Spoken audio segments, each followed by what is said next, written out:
ദൈവതിരുനാമത്തിന് മഹത്വം ഉണ്ടാകട്ടെ. ക്രിസ്തുയേശുവിൽ നിങ്ങൾക്കേവർക്കും എൻ്റെ എളിയ സ്നേഹവന്ദനം. ഇയ്യോബിൻ്റെ പുസ്തകം 38 അധ്യായം 19 വാക്യം.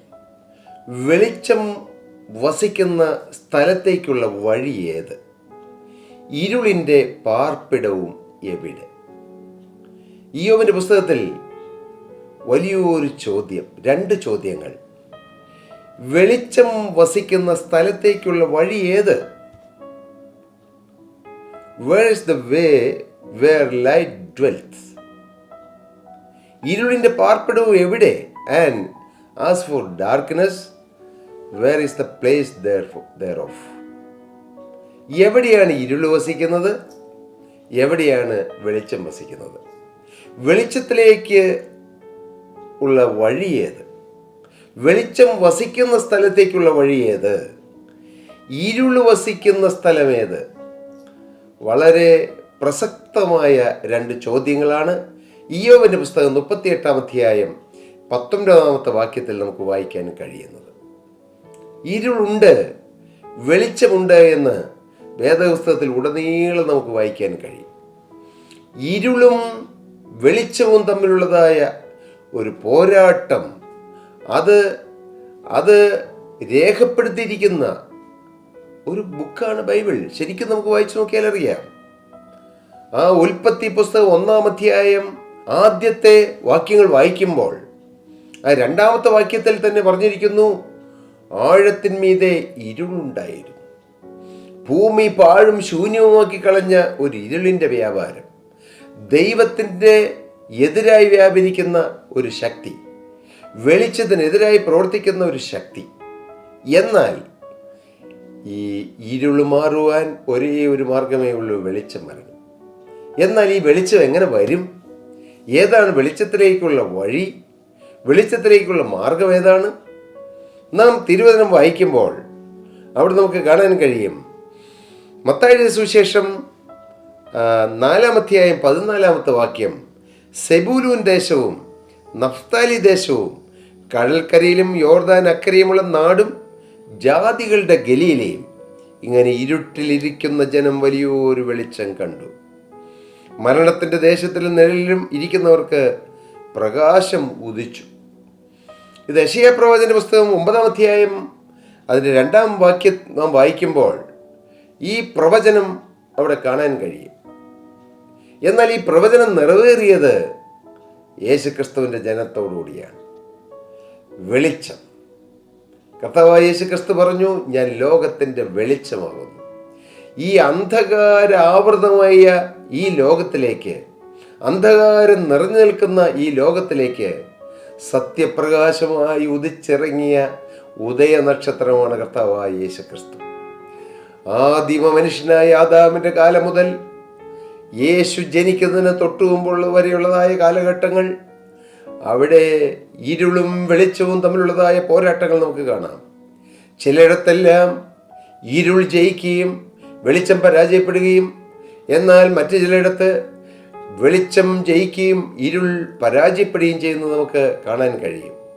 പ്രിയപ്പെട്ടവരെ, എവിടെയെല്ലാം ജീവനുള്ള ദൈവത്തിൻ്റെ വചനത്തിന് അടിസ്ഥാനപ്പെട്ട് വചനത്തിൽ വേരൂന്നി നാം മുന്നോട്ട് പോകുന്നുവോ അവിടെ വെളിച്ചം ജയിക്കും, ഇരുൾ തോൽക്കും.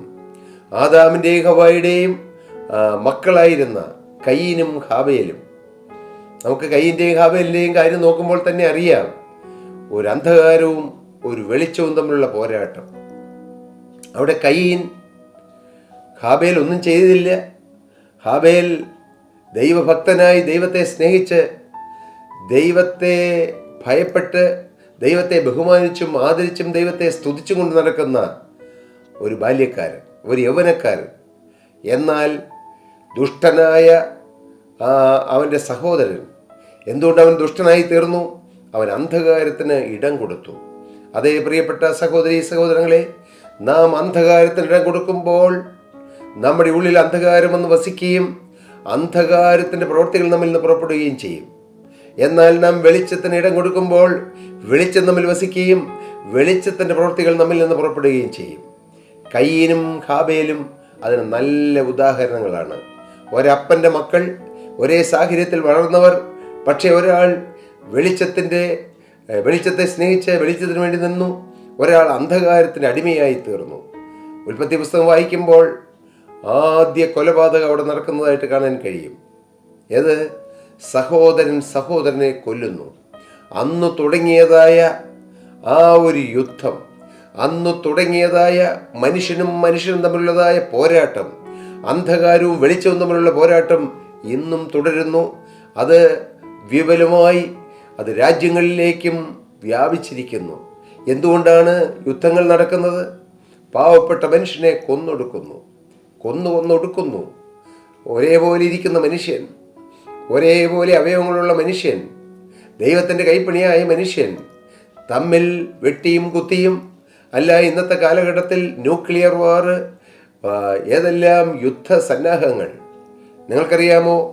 ഓരോ രാജ്യവും ഏറ്റവും കൂടുതൽ അവരുടെ വരുമാനത്തിൽ ഏറ്റവും കൂടുതൽ പണം നീക്കിവെക്കുന്നത് അവരുടെ സുരക്ഷയ്ക്കാണ്, ആയുധങ്ങൾ ഉണ്ടാക്കാനാണ്.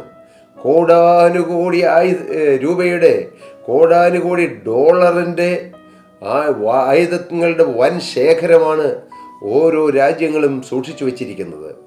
എന്നാൽ ഇന്ന് ലോകത്തിൽ പട്ടിണിയുണ്ട്, ഇല്ലേ? പട്ടിണി മൂലം മരിക്കുന്നവരുണ്ട്.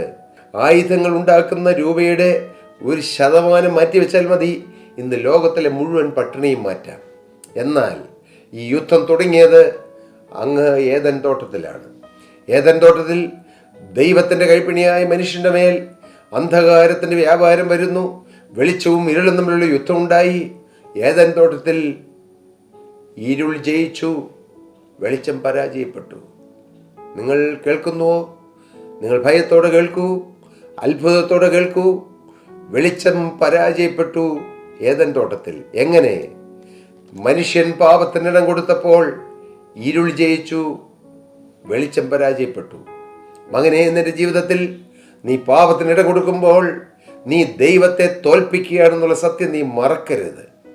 സഹോദര, പ്രിയ സഹോദരി, നിന്റെ ശരീരം തിന്മയ്ക്ക് വിട്ടുകൊടുക്കുമ്പോൾ, മദ്യപാനത്തിന് വിട്ടുകൊടുക്കുമ്പോൾ, കോപത്തിന് അടിമയായി തീരുമ്പോൾ, ഒരു മനസ്സില്ലാതെ ജീവിക്കുമ്പോൾ, ഈ ലോകത്തിൻ്റെ മ്ലേച്ഛതയ്ക്ക് വേണ്ടി ജീവിതം വിട്ടുകൊടുക്കുമ്പോൾ, മദ്യത്തിനും മയക്കുമരുന്നിനും അടിമകളായി സ്വന്തം ശരീരം തന്നെത്താൻ അഴുക്കാക്കുവാൻ അശുദ്ധിക്ക് വിട്ടുകൊടുക്കുമ്പോൾ, മ്ലേച്ഛതയിലൂടെ നടക്കുമ്പോൾ നാം ഓരോരുത്തരും പരാജയപ്പെടുകയാണ്. നാം ദൈവത്തെയും പരാജയപ്പെടുത്താൻ ശ്രമിക്കുകയാണ്. ദൈവത്തിന് സ്തോത്രം. എന്നാൽ നാം ഈ കർത്താവിനോട് ചേർന്ന് നിന്നാൽ നമുക്ക് ജയം കിട്ടും. പാപത്തിന്മേൽ ജയമില്ലെന്ന് പ്രഖ്യാപിക്കുന്ന അനേകരുണ്ട്. അതൊന്നും സാധ്യമല്ലെന്ന് പറയുന്നവരുണ്ട്. എന്താണ് അത് പറയാൻ കാരണം? അത് അവരുടെ അനുഭവമാണ്. അവർക്ക് ജയമില്ല. എനിക്ക് ജയമില്ലാത്തതുകൊണ്ട് മറ്റുള്ളവർക്ക് ജയമില്ല എന്ന് നാം പറയരുത്. ജയം അനുഭവിക്കുന്നവരുണ്ട്.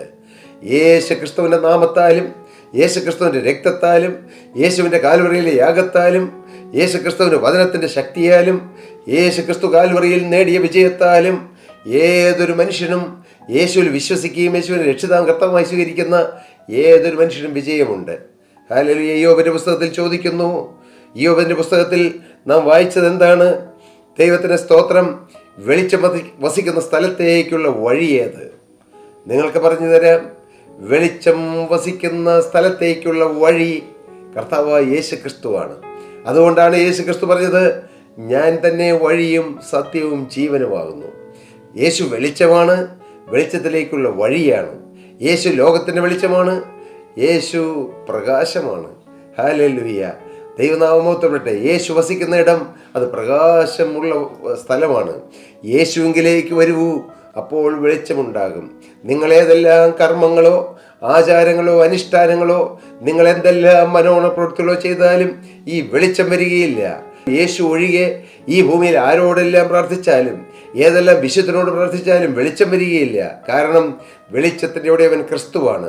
യോബിൻ്റെ പുസ്തകത്തിലെ ഈ ചോദ്യത്തിനുള്ള മറുപടിയാണ്, ഞാൻ ലോകത്തിൻ്റെ വെളിച്ചമാകുന്നു എന്ന് കർത്താവായ യേശു ക്രിസ്തു വിളിച്ചു പറഞ്ഞ ആ ഉത്തരം. വെളിച്ചം വസിക്കുന്ന സ്ഥലത്തേക്കുള്ള വഴിയേത്? ക്രിസ്തുവാണ് വെളിച്ചം, വെളിച്ചത്തിലേക്കുള്ള വഴി. ഇരുട്ടിൻ്റെ പാർപ്പിടം എവിടെ?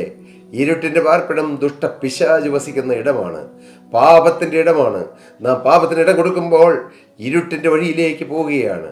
സാത്താനെ കുറിച്ച് പറയുന്നത് അവൻ അറുപ്പാനും മുടിപ്പാനും മോഷ്ടിപ്പാനും വരുന്നവനെന്നാണ്. ഇരുട്ടിൻ്റെ പിതാവാണ്, അന്ധകാരത്തിൻ്റെ പിതാവാണ് പിശാച്. അന്ധകാരം ഉണ്ടാക്കുന്നവനാണ്. അന്ധകാരം തിങ്ങി നിൽക്കുന്ന നിത്യ നരകത്തിലേക്ക് നമ്മെ കൊണ്ടുപോകുന്നവനാണ് ദുഷ്ടപിശാച്. ഹല്ലേലൂയ. വെളിച്ചം വസിക്കുന്ന സ്ഥലം അത് സ്വർഗമാണ്. എൻ്റെ പ്രിയപ്പെട്ട സഹോദരി സഹോദരങ്ങളെ, നിങ്ങൾക്ക് ഈ ഭൂമിയിൽ ജീവിക്കുന്ന കാലത്ത് ഞാൻ സ്വർഗത്തിൽ പോകണമോ നരകത്തിൽ പോകണമോ എന്ന് നിങ്ങൾക്ക് തീരുമാനിക്കാം. എങ്ങനെ? നിങ്ങൾ ഇരുട്ടിനിടം കൊടുത്താൽ ഇരുട്ടിൻ്റെ ലോകത്തിലേക്ക് നിങ്ങൾ പോകേണ്ടി വരും. എന്നാൽ വെളിച്ചമാകുന്ന ക്രിസ്തുവിനിടം കൊടുത്താൽ ക്രിസ്തു വസിക്കുന്ന വെളിച്ചത്തിൻ്റെ രാജ്യമായ ദൈവരാജ്യത്തിലേക്ക് പോകാനിടയാകും. വെളിച്ചം വസിക്കുന്ന സ്ഥലത്തേക്കുള്ള വഴി ഏത്? ഇരുടിൻ്റെ പാർപ്പിടവും ഏത്? ദൈവത്തിന് സ്തോത്രം. ദുഷ്ടനായ പിശാച് ഇരുൾ വിതച്ചുകൊണ്ട് ഇന്ന് ലോകത്തിൽ അവൻ്റെ താണ്ഡവമാടിക്കൊണ്ട് ഇന്ന് അവൻ പൊട്ടിച്ചിരിച്ചുകൊണ്ട് ആർത്ത് രസിച്ചുകൊണ്ട് ലോകത്തിൽ അവൻ വാഴുന്നുണ്ട്. എന്നാൽ കർത്താവായ യേശു ക്രിസ്തു നമ്മുടെ ഓരോരുത്തരെയും പിന്നാലെ നടന്നുകൊണ്ട്, മകനെ, നീ എൻ്റെ അരികിൽ വരിക, നീ എൻ്റെ അടുക്കിലേക്ക് വരിക, ഞാൻ നിന്നെ പ്രകാശിപ്പിക്കാം, നിൻ്റെ അന്ധകാരത്തെ മാറ്റാം, നിന്നിലുള്ള അന്ധകാരം മാറ്റി നിന്നെ പ്രകാശമുള്ളവനാക്കാമെന്ന് പറഞ്ഞുകൊണ്ട് സ്നേഹനിധിയായ കർത്താവ് നിങ്ങളുടെ കുടുംബത്തിൽ സ്വസ്ഥത തരാം, സമാധാനം തരാം, ഐക്യം തരാം, സമാധാനപൂർണ്ണമായൊരു ജീവിതം നയിക്കാൻ നിനക്ക് ഭാഗ്യം തരാമെന്ന് പറഞ്ഞുകൊണ്ട് യേശു ഈ ഭൂമിയിൽ മാത്രമല്ല, ഈ ഭൂമിയിൽ ജീവിക്കുമ്പോഴും സമാധാനമുള്ള ജീവിതം, സന്തോഷമുള്ള ജീവിതം, കഷ്ടങ്ങളുടെ മധ്യത്തിലും സന്തോഷിക്കാൻ പറ്റുന്ന ജീവിതം, എന്നാൽ ഈ ഭൂമിയിൽ നിന്ന് മാറ്റപ്പെടുമ്പോൾ വെളിച്ചങ്ങളുടെ പ്രതീസായിൽ യേശുവിനോടൊത്ത് അവിടെ ഇരുളൊട്ടുമില്ല എന്ന് തിരുവചനം പറയുന്നു. ഇരുളൊട്ടുമില്ലാത്ത രാജ്യമായ നിത്യസ്വർഗത്തിലെത്തുവാനാണ് കർത്താവ് നമ്മെ മാടി വിളിക്കുന്നത്. മകനെ, ഓടി വരൂ, ഈ ഇരുട്ടുമാറ്റുന്ന ക്രിസ്തുവിലേക്ക് വരൂ, വെളിച്ചത്തിലേക്ക് നമ്മെ നയിക്കുന്ന പാതയായ ക്രിസ്തുവിലേക്ക് വരൂ. അങ്ങനെ ക്രിസ്തു നമ്മിൽ വാഴട്ടെ, അന്ധകാരം മാറട്ടെ, നമ്മുടെ കൊച്ചു കൊച്ചു കുടുംബങ്ങൾ സ്വർഗമായി തീരട്ടെ. അതിന് കർത്താവായ യേശു ക്രിസ്തു ഇടയാക്കട്ടെ എന്ന് പ്രാർത്ഥിച്ചുകൊണ്ടും അനുഗ്രഹിച്ചുകൊണ്ടും ഞാൻ എൻ്റെ വാക്കുകളെ നിർത്തുന്നു. ദൈവനാമം മഹത്വപ്പെടട്ടെ. സ്തോത്രം. പ്രിയ സഹോദരങ്ങളെ, നിങ്ങളുടെ പ്രാർത്ഥനാ വിഷയങ്ങളോ നിങ്ങളുടെ ഏതെങ്കിലും ആത്മീയമായ ഏതെങ്കിലും കാര്യങ്ങളോ ഞങ്ങളെ അറിയിക്കേണ്ടതോ ഞങ്ങളുമായി ഷെയർ ചെയ്യേണ്ടതോ ഉണ്ടെങ്കിൽ താഴെ കാണുന്ന നമ്പറിൽ ഞങ്ങളുമായി കോൺടാക്റ്റ് ചെയ്യുക. തീർച്ചയായും ഞങ്ങൾ നിങ്ങൾക്ക് വേണ്ടി പ്രാർത്ഥിക്കാം. കർത്താവ് നിറപടിയായി നിങ്ങളെ അനുഗ്രഹിക്കുമാറാകട്ടെ. സ്തോത്രം.